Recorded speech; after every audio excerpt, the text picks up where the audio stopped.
What if I told you that for every dollar you spend on a new electric car, the car company is losing 12 cents just to get it off the lot?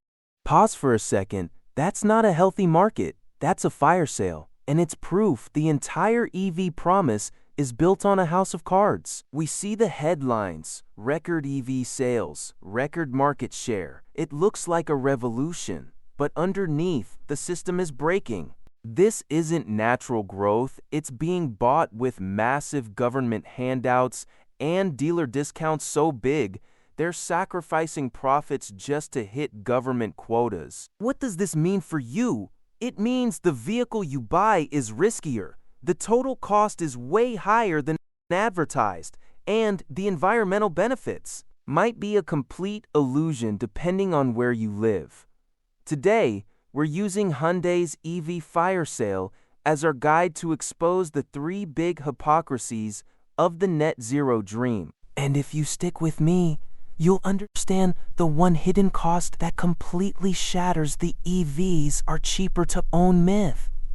So, what's going on? In late 2024, the data showed EV sales grew 11%. Great, right? Wrong. To get that growth, the average discount on an EV was over 12% of its price. The rest of the auto industry? Only 7%.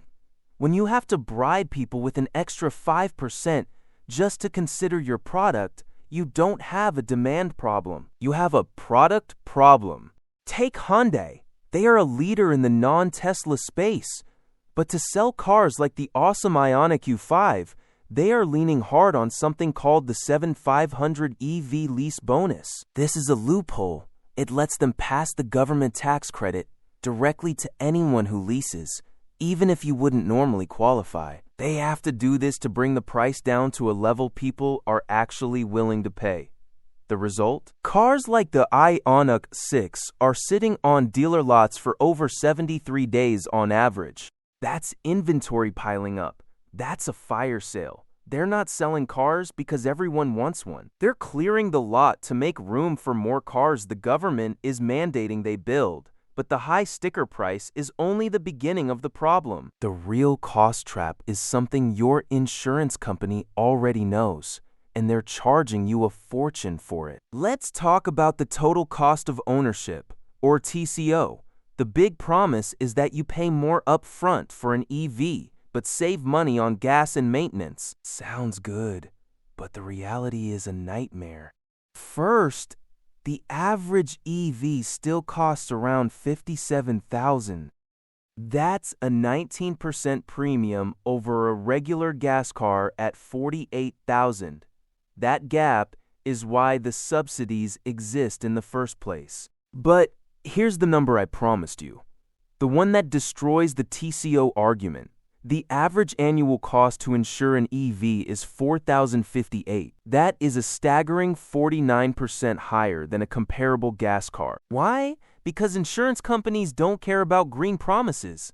They care about risk. And their data shows EVs, with their complex batteries and specialized repairs, are incredibly expensive to fix. A small fender bender can lead to a 5-figure repair bill if the battery pack is involved. That 49% premium wipes out years of potential gas savings instantly.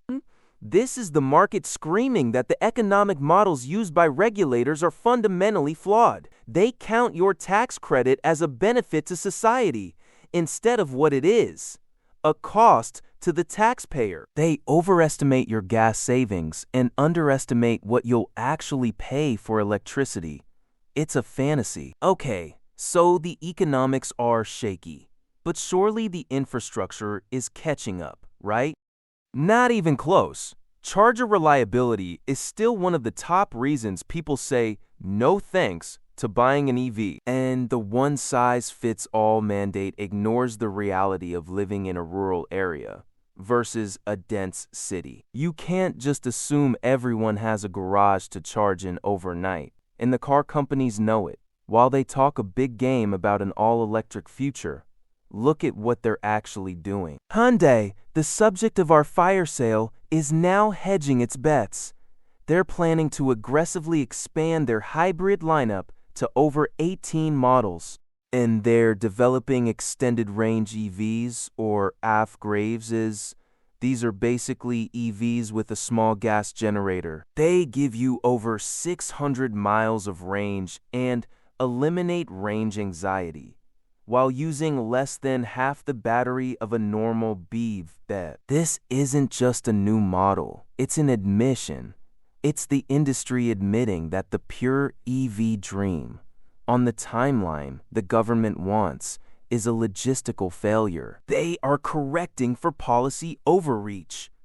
If you're finding this breakdown valuable, do me a favor and hit that like button. It tells YouTube that this is a conversation we need to be having. And this brings us to the biggest hypocrisy of all, the environmental one. The whole point is net zero, right?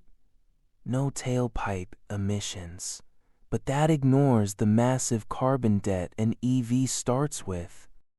Manufacturing a typical EV battery creates around 8,000 kilograms of CO2. Your EV is in a carbon deficit from day one. When does it pay that debt back? Well, that depends entirely on a dirty secret, where you plug it in. The data is shocking. In a state with a clean grid like California, the total life cycle emissions are low under 10,000 kilograms of CO2.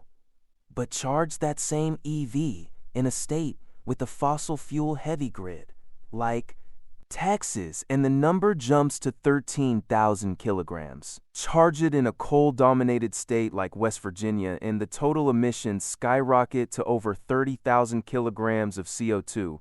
That is 3 times more pollution for the exact same car. The EV mandate isn't solving the climate problem in those regions. It's just moving the pollution from the tailpipe to the power plant. It's a shell game. Let me know in the comments. Did you know the grid in your state could triple the lifetime emissions of your EV? I'm curious to hear your thoughts. The Hyundai fire sale isn't just a sale, it's a signal. It's a quantifiable measure of the gap between political ambition and market reality. It proves that the current path is economically unsustainable, forcing companies to sell at a loss. It proves the true cost to you, the consumer, is dangerously underestimated, thanks to massive risks like 49% higher insurance premiums. And it proves the environmental benefits are a fantasy if we don't fix the grid first. This isn't just about cars. It's about a policy that prioritizes the image of being green over the messy, expensive reality of actually being green. The industry is already pivoting to hybrids and range-extended EVs because they live in the real world. They know the mandates are forcing a transition the technology and infrastructure simply aren't ready for. So, this is the question we have to ask. Are these aggressive EV mandates pushing us toward a clean, sustainable future? Or are they driving the entire auto industry and your wallet straight off an economic cliff? Let me know your answer in the comments below. And if you want more deep dives that cut through the marketing hype to get to the truth, make sure you subscribe to the channel and ring that bell. Thanks for watching.